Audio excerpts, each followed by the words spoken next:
the topic itself is letting it go positively. So why do you even hold on to negative emotions? I don't want to even look at you. We would literally say, not letting go of gas. I'm not holding it on right now. It's all gone. Joke, man. I have a man cave. Man. Caveman. Man cave. There's no such thing as a man cave. Well, caveman talks like that, you know. Man cave. Okay, women well, here. I know our guest is getting a little confused about why we're talking about caves and men when it comes to letting go, but maybe she can relate this to letting go positively. Is there any way that we can let go positively without breaking things at home, or unfriendly posts on Twitter and Facebook? Yes. We see a lot of that these days. Yeah, for women will be a lot of Facebook rant. Right, anyway. For guys, they just beat the crap of the other guy. We have Murshidah in the house to solve our problems before things get a little violent. Thank you for joining us. Yeah, thanks for having me. Letting it go positively. Why do even people hold on to negative emotions? You know, grudges, resentment, angers, even disappointment. Yeah, that's the thing about us human beings. We tend to put expectations on other people, and we pin happiness and everything else that that we want in our lives onto other people. And that's a way of shifting responsibility, not being able to take on the responsibility to take control of your life. And I'm talking about this topic here today because ever since I was on Hello On 2, and we were talking about leading yourself to a new life during our Muharram, and I got a lot of people asking me how to forgive, especially when I said that you cannot cut ties with people. There may be toxic relationships out there, but you cannot 100% cut ties, especially in our religion, Islam.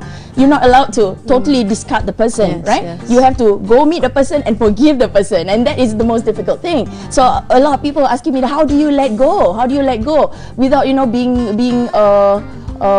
without feeling like you're very drained on your energy? So what I would like to address today is we let go positively and with love. Because when you let go, that means, let's say you cut ties and you go, oh, I do not like this person is a toxic person, I want to get you out of my life, let's cut it now, that's it.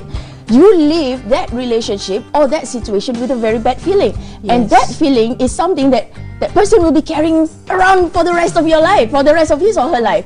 And that negative feeling will, surprise, surprise, bring more negativity into the person's life. When you carry anger inside of you, when you carry hate and resentment and non-forgiveness, in fact, you will be attracting more of that in your life. So I would want to address that, when we let go positively, let go with love. And what does that mean? It means that when you let go, you see it for the best for yourself and for the other person, and do not leave any feeling of resentment or hate whenever you let go of a certain emotional baggage. It's easier said, but it's harder to be done. Yes. So are there any exercises that we can do or alert ourselves to when we have a situation where we feel, okay, this is getting a little bit too engaging, I want to stop right here and let go? Okay. What should we do? One of the things that I always recommend for one of my students is first go in a state of gratitude first.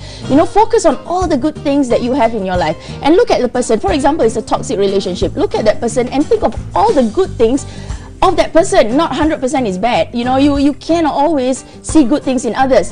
And like when I say, when you meet a new person, most of us, we tend to judge a person before we know the person. We look at the person up and down and say, oh, this person, and then later on we say, hey, first time we saw you, we thought you were so and like this kind of person, but after that you're actually a very nice person, right? So I would like to urge everyone to, when you first meet a person, just find at least 3 positive good things about the person that you see. For example, maybe the smile, or or whatever it is that you can see nice about the person.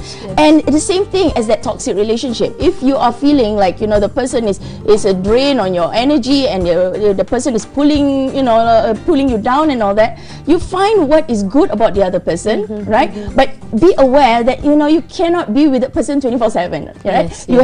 You have to reduce the number of hours you spend with the person and choose the kind of quality people that you want in your inner circle of friendship, right? So think positive about the other person and slowly let go, you know, and find the pros and cons. Okay, what you need to do to actually step out by bit. But if you always think of the negative of the person, that is when you cut off anything, you let go anything in your life with anger. You know, how many of us have looked at a letter and then you reminded of an ex-girlfriend or ex-boyfriend, and you go, oh, I hate that person, and that resentment is actually carried inside you. You know, instead of looking at all the good times, you crush and you get angry. Oh, I don't ever want to meet this kind of person. And surprise, surprise, you will always meet that kind of person in your life. I know what you're going to say. That's old school because it's a letter, not an email.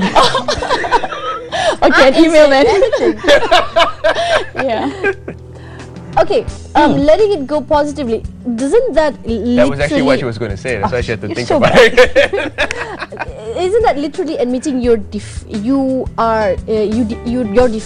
I mean, you are in the wrong side. Because I think a lot of people, when you're talking about forgiving the other person, there's always some arguments, or there's always some conflicting. It can be conflicting opinions. It can be conflicting. You mean within with the other person? So letting it go and saying to the other person, you know what, I forgive you, is not saying well, maybe it's my mistake too, whereby I say, no, it's not my mistake, you are the one who's so and so and so. A lot of people have that mistake of admit that they are wrong. Yes, it takes two, right? In any relationship, it takes two. So some three, eh? Yeah, exactly. So what you need to do is you just have to forgive anyway. You know, just like spring cleaning. If you keep on hoarding, you know, you hoard and hoard and hoard all these negative things or things that you don't need in your life, it becomes extras lah. You know, it becomes messy. Your life becomes messy. Your house becomes messy. It becomes junk. Right, so you either organize it in one area. Okay, this part is this part of my life. This part is this part of my life. Or you know, you spring clean, as in you get rid of those unwanted baggages that is holding you back, or just dirtying up your house. Right. So in your life, you need to spring clean your life as well. You know, what emotions, what baggages that you carry, you know, in yourself, in your heart, that resentment that needs spring cleaning. That needs to go. Excuse me, I have to let go because I need to move forward in my life. You know, successful people, how they get successful is whatever pains they go through in their past, they never complain.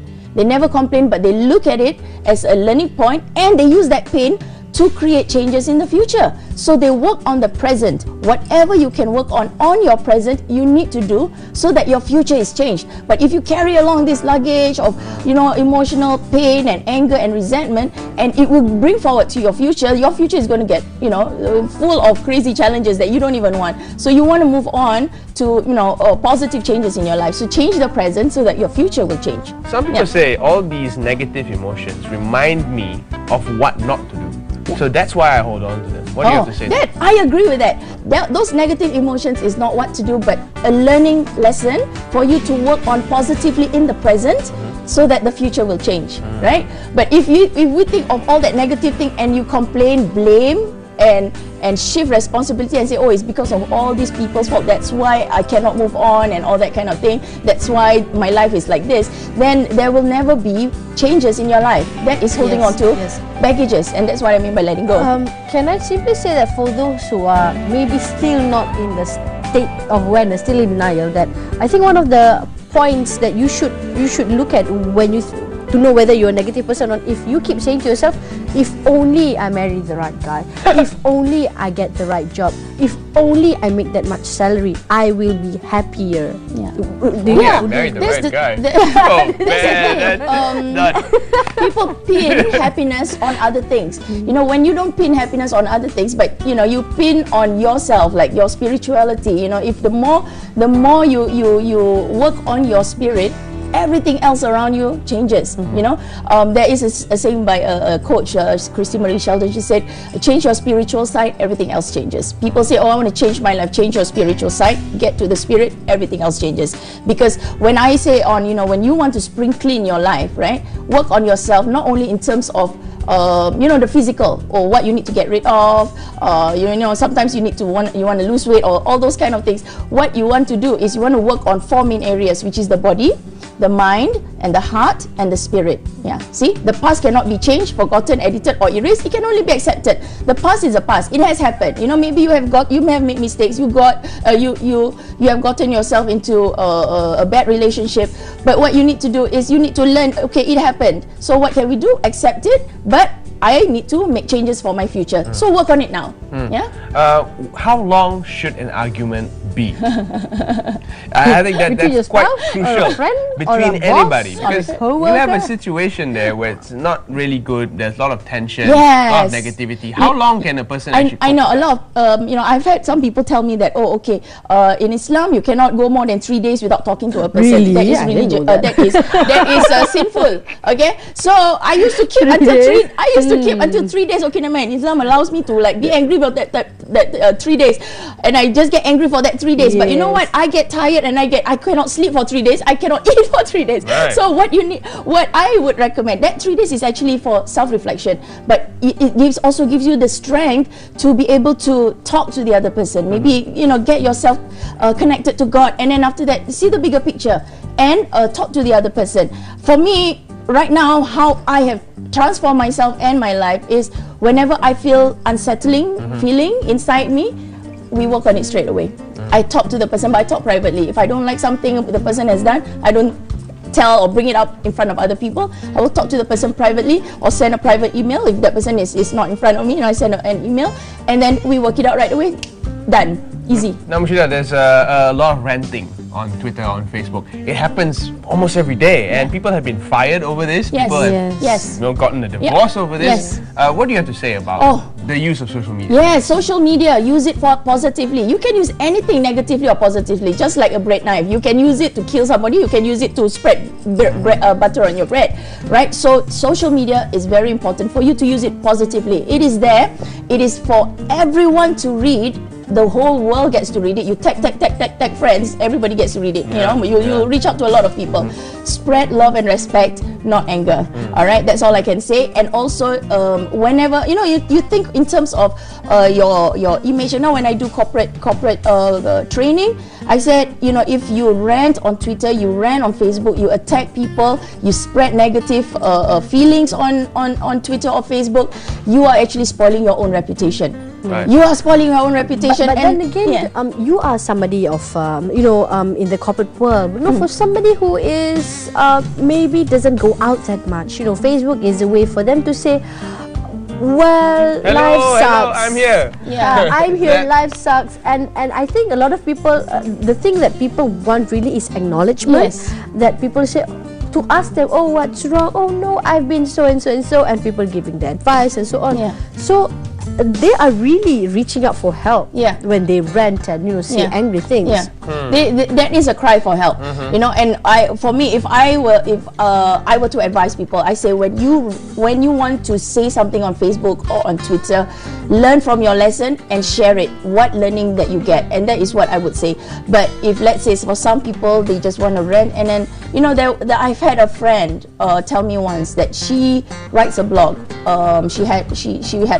She was paralyzed, and she was thinking of suicide at one point, but then she decided not. She saw the big picture, and she shared that. She shared her depression, and she shared how she overcame it, the lessons she learned. One person actually read in and said, I was about to commit suicide, but because of your blog on what you said, and I feel what you go through, I decided to do something positive in my life. So, the power of positivity. If we just ran and just blame everything and God and everything else around you, it can be detrimental to yourself. Yeah, that's all I want to give advice to everybody who is listening in. And if you do see people who are negative out there just ranting, give positive advice. And you can share your own personal story, how you get over it, but do not continue ranting and complaining about the same thing. There will be no solutions. If somebody is crying for help, you help with solutions, or at least change the person's mindset. Okay. Yeah. If we happen to encounter people in our lives, like you say, who are constantly on this negative trail, they seem to want to harp over negative issues over and over again, bring it up, things that were in the past, come back to present. How do we advise them? What can we say to them, really? I always ask them, so, oh my, that's terrible. What are you going to do about it? Right. What are you going to do about it? What are you going to do about it? What's your plan? And then they'll be like taken aback. Oh, I was hoping that you ran together. I say, I always have a plan, and that's why I don't stay like that. So what's your plan? Maybe I can help you. How to get out of it. What you can do. You just ask them. So what are you going to do? And then they'll be thinking, I will be thinking of the solutions now. Yes, what am I going to do? What will be my next step? So you just open that passage towards solutions rather than going around the negativity, because otherwise, you know, how long do we live, lah? You know, Yes, that yes, kind of like, yes, and if you yes. go on like that, you die with your dreams, you die with all your strengths inside, you don't even discover them. You know, and I shared this recently on Facebook. All the challenges that we all face, all the pain that we all go through is for us to learn, and because God is giving us a gift that we just need to go through that without complaining. Be grateful that you face those solutions so that you will receive your gifts. When you go through that pain, you will realize that you are stronger than you think. You are capable to do more things than you even realize. Hello, I'm here. I don't even know, you know, I'm going to be here in 5 years ago. No? Yeah. And I'm sharing this because of all the pain I went through. You know, you will go through that as well. Maybe you can also share tips on how do you start a gratitude journal. You know, it's very fundamental, yes, for people to be grateful, but putting it on paper is something else, and reading it and doing it every day constantly. I wake up every morning and I mentally visualize all the things I'm grateful for. Now, if you prefer to write, actually I would recommend writing. I used to write with the opposite of my right hand, which is my left hand, and it works on the other side of my brain, on what I am grateful for, what I want in my life, so it triggers the whole brain, you know. So you can do that, but think of all the grateful things, all the things that you are happy about. Maybe the house you live in, the car that you drive, you know, these material things that you have, your job, and think of all the people you wake up and who look at you and just love you no matter what. These are gifts. These are gifts to you. They don't care whether you have money or not. They just love you. Now, these are people in your life who just love you. So be grateful, because these are your gifts as well. You know, your supporters, you know, your cheerleaders. So be grateful for all the things that you have around you. And then after that, you work on what it is that you want to look forward to and receiving. Right? Keep a gratitude journal. For some people, they prefer, you know, by email, by internet, or by Facebook. By Facebook. Daily, just say your great gratitude on your post. Yeah. And spread love on, you know, on the social media. You know, people do get affected. They're negative. They want to rant. They read your write up, your status, and they start to think, wow, you know, yeah, this person is right, and they share. Right. You know, it starts like that. You know, so spread love. Thank you so much, Murshidah. Really a heartfelt conversation we've had here with you, and it's been a pleasure, really, to start. Yeah, it's always a pleasure here as well.